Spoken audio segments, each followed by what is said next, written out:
setiap penguasa di negara manapun semua adalah anti terhadap keadilan. Bismillahirrahmanirrahim.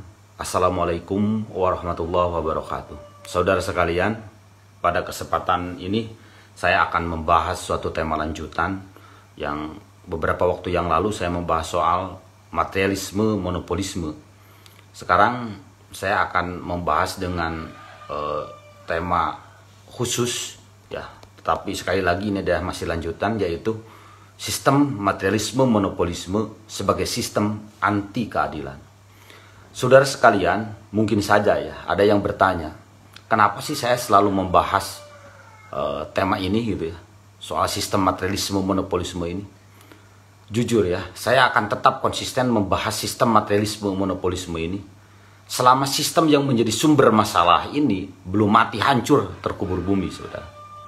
Kenapa?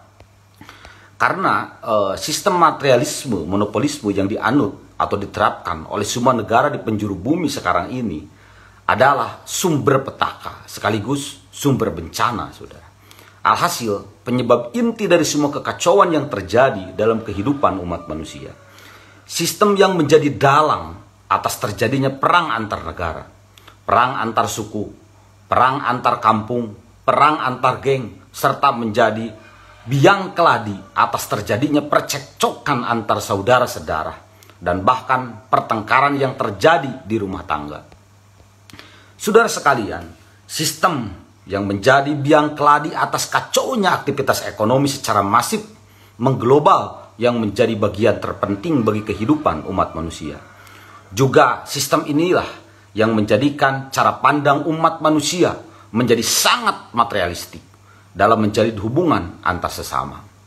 Selain itu, sistem materialisme monopolisme menjadi sumber penyebab atas rusaknya siklus kehidupan sehingga mengkacaukan jalannya waktu pergantian musim serta memporak-porandakan ekosistem di mana sekarang ini alam menjadi sangat tidak bersahabat dengan manusia, sebab yang terjadi adalah bencana demi bencana di setiap negara. Saudara sekalian, dan karena saking kuatnya pengaruh sistem, yaitu sistem materialisme yang menjadikan umat manusia terpaksa sadar dan atau tanpa sadar harus merusak alam lingkungan yang menjadi sumber kehidupan dengan alasan demi mempertahankan hidup. Sebab memang, saudara semua,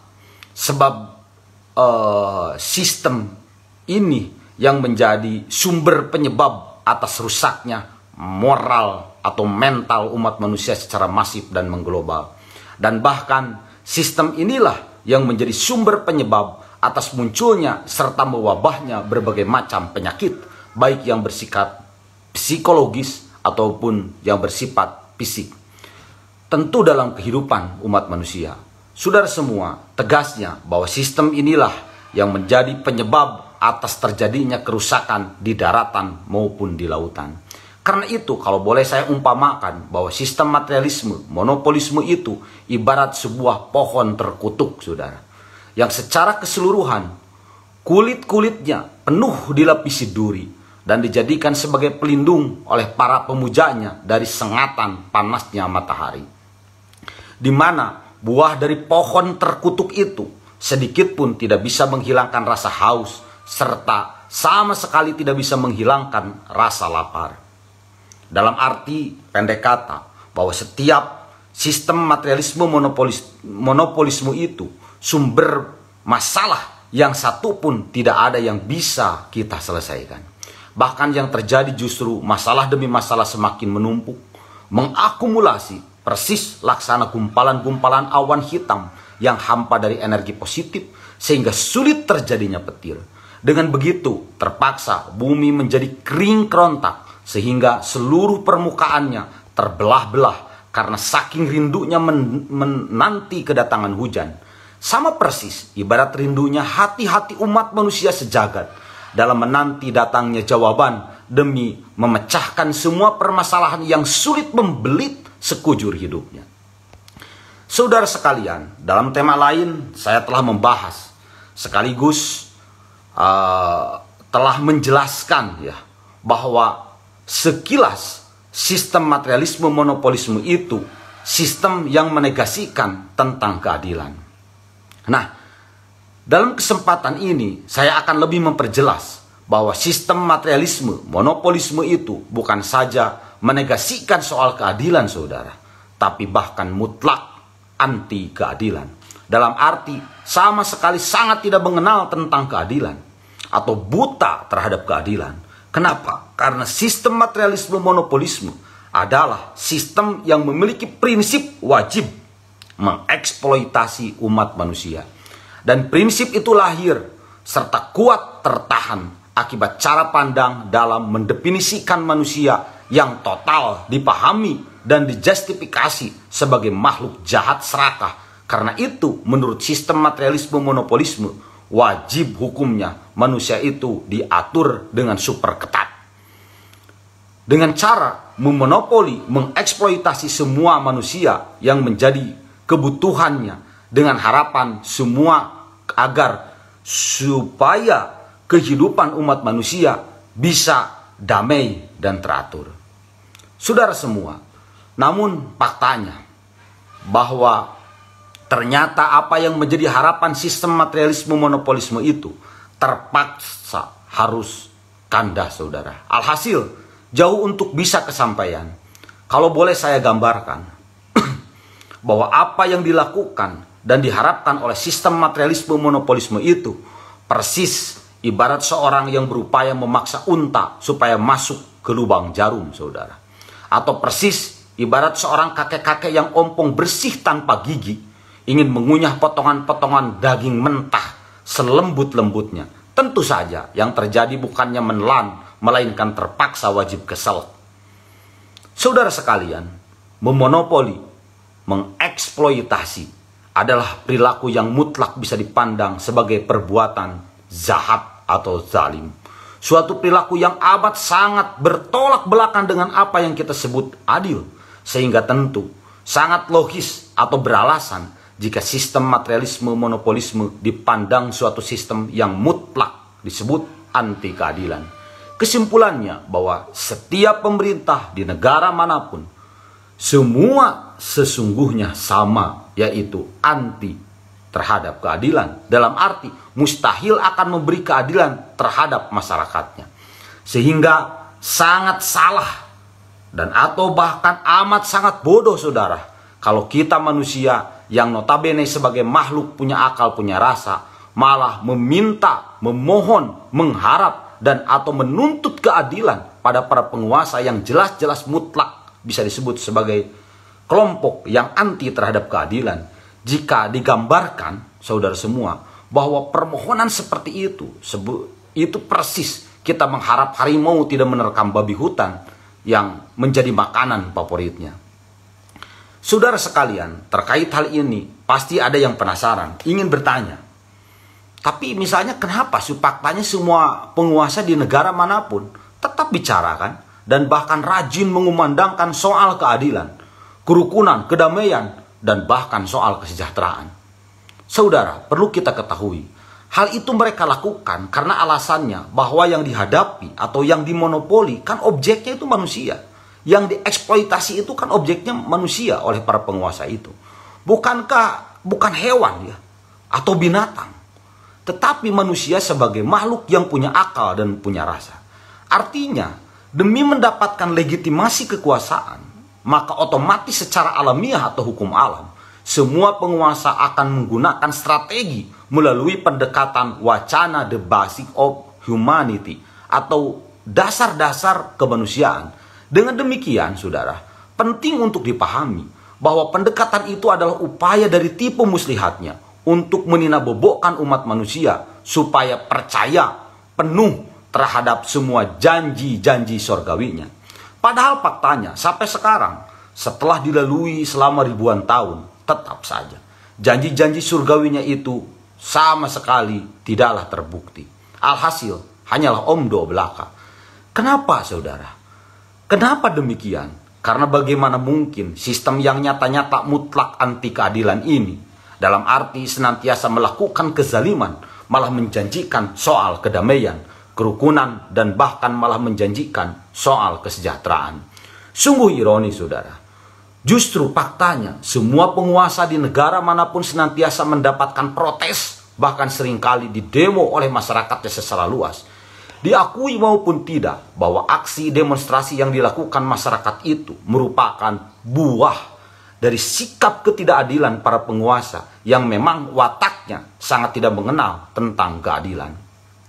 Saudara sekalian, sebagai contoh, mungkin kita sekarang ini mendengar ya tentang gerakan demonstrasi Thailand, di mana pemerintahnya mengumumkan status kondisi darurat atau emergensi, melarang warganya sekadar berkumpul-kumpul lah demi mengantisipasi adanya rapat-rapat gelap maksud mereka untuk menggulingkan penguasa. Nah, kasus seperti ini merupakan bukti bahwa watak anti keadilan penguasa itu terkadang suka berlebihan, sewenang-wenang dalam melakukan aturan, saudara. Bukannya konon kata mereka juga bahwa dalam dunia demokrasi bebas untuk mengeluarkan pendapat, berkumpul dan berserikat. Tapi kenapa sekonyong-konyong hak demokrasi bagi rakyat itu jadi dirampas atau dilarang ya, dan langsung mengumumkan status darurat? Ya, pastinya kita pun sudah sama-sama paham, saudara. Apa sih tujuan mereka? Kalau kita perhatikan, umumnya sebesar apapun kekuatan demonstrasi, faktanya kan seringkali kalah terpukul mundur oleh solidnya para penegak hukum yang merupakan alat untuk membentengi para penguasa dalam mengimplementasikan watak-watak anti keadilannya. Pada kasus seperti ini, sebenarnya wajar-wajar saja, saudara. Sebab penguasa akan senantiasa berupaya mensolidkan para bentengnya sesolid mungkin demi menjaga kelanggengan dinastinya, ya sudah pasti begitu. Dan itulah satu-satunya cara bagi penguasa anti keadilan dalam upaya mempertahankan eksistensinya. Cara yang ditempuh dengan jalan mengoptimalkan potensi materialistiknya sehingga para benteng merasa terikat kuat ya. Lantas menjadi mau atau tidak mau harus tetap setia pada majikan demi terus mempertahankan jabatan dan setengkak atau setengkulak istilahnya upah untuk memenuhi kebutuhan hidup anak, istri, saudara, kerabat, dan handai tolan. Saudara sekalian, tapi semua para benteng-benteng penguasa itu adalah manusia, saudara. Yaitu makhluk yang punya akal dan rasa. Sehingga pasti dalam batin-batin mereka akan terjadi semacam pertempuran sengit antara kuatnya naluri kemanusiaan dan fakta ketidakadilan yang dihadapi. Intinya bahwa pengabdian para benteng itu tidak lain hanya karena semata-mata demi materi, saudara. Alhasil bukan mutlak untuk membela fakta ketidakadilan yang dilakukan oleh para penguasa. Saudara sekalian, sedikit saya akan bicara soal Omnibus Law ya, atau kita menyebut Omnibus Law yang sedang ramai dipermasalahkan ya, khususnya di negara kita ini. Nah, saya akan membahas soal ini sedikit saja. Perlu diketahui saudara semua, Omnibus Law itu sama sekali bukanlah hal yang baru di dunia pemerintahan. Kenapa? Karena Omnibus Law itu pada hakikatnya tidak beda loh dengan amandemen atau revisi atau judicial review yang seringkali dilakukan oleh setiap pemerintahan di setiap negara yang sudah barang tentu dengan berbagai macam tujuannya. Atau manakala undang-undang yang ternyata sudah tidak relevan misalnya dengan kondisi, ya pemerintah atau penguasa pasti merevisinya. Nah, kalau boleh saya gambarkan, masalah Omnibus Law ini ibarat seorang pedagang cilok yang memperkecil ukuran dagangannya demi untuk menyesuaikan dengan kondisi inflasi dan daya beli misalnya, untuk mengupayakan bagaimana agar keuntungan tetap bisa didapat untuk menutupi kebutuhan hidup. Dalam hal ini saudara, sudah pasti kan yang dirugikan konsumen. Kenapa? Perubahan tidak seenak seperti waktu yang lalu ya, karena si penjual cilok ini kan sengaja telah merampingkan semua bahan dan bumbu. Nah, ini jadi para konsumen ini merasa dirugikan, ibaratnya begitu kalau kita ibaratkan. Dan bagaimana yang kita ketahui dalam persoalan Omnibus Law, semua para penguasa di negara manapun pasti akan berdalih bahwa tidak ada satu pihak pun yang dirugikan, alhasil semua diuntungkan. Atau dengan kata lain, bahwa menurut penguasa, Omnibus Law itu adalah aturan yang adil. Sekarang pertanyaannya, benarkah apa yang dikatakan para penguasa itu? Bahkan kalau kita perhatikan kan, pembicaraan soal Omnibus Law ini kan seringkali Seolah-olah hanya perubahan administratif karena ribetnya perundang-undangan kita sehingga akan diperamping, tanpa menyebutkan bahwa ternyata di dalamnya terjadi beberapa revisi, saudara semua. Saudara sekalian, secara tersurat sebetulnya hal-hal seperti ini atau Omnibus Law ini khususnya yang terkait dengan UU Cipta Kerja, memang itu bukan pesanan para investor. Tapi secara tersirat tidak bisa dipungkiri bahwa Omnibus Law itu adalah aspirasi para imperialis yang sengaja diadopsi oleh penguasa atau pemerintah dengan tujuan agar tidak berat dalam melakukan ekspansi ekonomi. Karena itu, kalau masalah Omnibus Law dilihat dari perspektif teori ekonomi kapitalis, jelas sangat beralasan kalau Omnibus Law UU Cipta Kerja itu dinyatakan sebagai hukum yang berimbang atau hukum yang adil. Kenapa? Karena prinsip teori ekonomi kapitalis sama-sama kita ketahui kan bahwa wajib melakukan cara agar bisa mendapatkan keuntungan yang sebesar-besarnya itu adalah dengan melakukan atau menekan kos produksi yang sekecil-kecilnya. Jadi keadilan atau keberimbangan menurut mereka itu adalah modal yang sangat kecil tapi untung yang sebesar-besarnya. Pertanyaannya, apakah praktek-praktek bisnis seperti itu bisa dipandang suatu perilaku yang baik atau berimbang?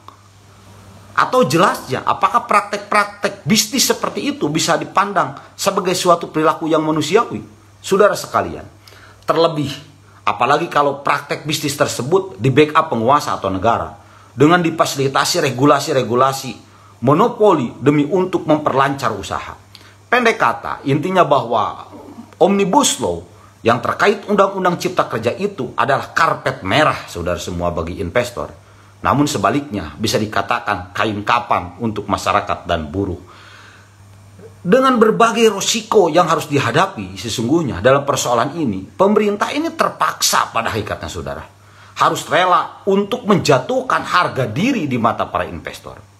Karena di samping telah mengorbankan nasib para buruh, ditambah lagi terpaksa harus mengorbankan apa yang menjadi harta karun milik rakyat untuk dikeruk habis oleh para imperialis dalam melancarkan ekspansi ekonominya. Namun demikian, saya sangat paham, saudara, bahwa pemerintah melakukan hal itu dasarnya memang karena benar-benar terpaksa demi menyelamatkan eksistensi negara dari kebangkrutan di tengah persaingan ekonomi yang sangat ketat, saudara. Seperti sekarang ini ya. Sekali lagi, saya secara pribadi sebenarnya amat sangat memaklumi, saudara, atas apa yang dilakukan pemerintah terkait Omnibus Law Cipta Kerja ini. Kendati demikian, saya tetap akan konsisten memandang bahwa setiap penguasa di negara manapun semua adalah anti terhadap keadilan. Meski begitu, saudara semua, saya amat sangat mewajarkan kalau pihak-pihak yang pro pemerintah menggiring semua para demonstran supaya lebih baik mengadu ke MK untuk melakukan judicial review dalam soal sengketa Omnibus Law Cipta Kerja ini. Dan hal itu mereka katakan bahwa langkah tersebut katanya merupakan langkah yang sangat dewasa dalam berdemokrasi. Sebab cara tersebut adalah cara-cara yang konstitusional.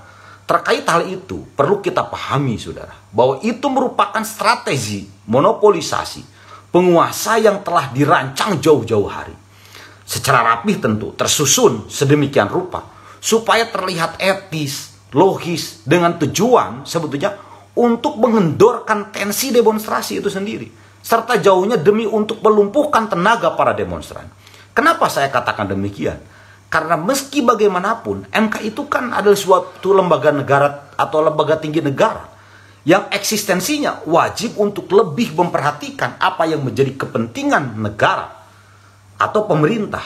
Terlebih yang amat sangat esensial, contohnya seperti masalah Omnibus Law Cipta Kerja ini. Artinya bahwa dalam persoalan ini pastinya MK akan membela pemerintah daripada kaum buruh. Kenapa, saudara semua? Kenapa seperti itu? Nah, karena Omnibus Law atau UU Cipta Kerja di mata pemerintah itu persis sebotol air aqua. Namun ada di tengah gersangnya perjalanan hidup dalam menempuh padang Sahara, saudara. Sebagai kata penutup, bahwa apa yang saya bahas ini sama sekali bukan sedang mengkritisi atau menjustifikasi perbuatan orang per orang. Tapi yang saya bahas ini adalah perilaku atau sifat atau watak suatu sistem, saudara. Artinya dalam persoalan ini kita tidak bisa menyalahkan si A, si B, ataupun si C. Karena jelas terjadi dan mutlak didasari akibat kesalahan kita semua. Secara bersama saya katakan demikian, karena diakui ataupun tidak, pada awal ceritanya seluruh masyarakat dunia telah sepakat untuk hidup diatur oleh sistem materialisme monopolisme yang diterapkan oleh semua negara di seluruh bumi sekarang ini. Tanpa disadari saudara, ternyata sistem yang kita harapkan untuk bisa menciptakan kehidupan yang aman, nyaman, sejahtera itu akhirnya makin lama malah makin sebaliknya, menjerumuskan seluruh umat manusia ke lembah nestapa. Billahi taufiq wal hidayah. Wassalamualaikum warahmatullahi wabarakatuh.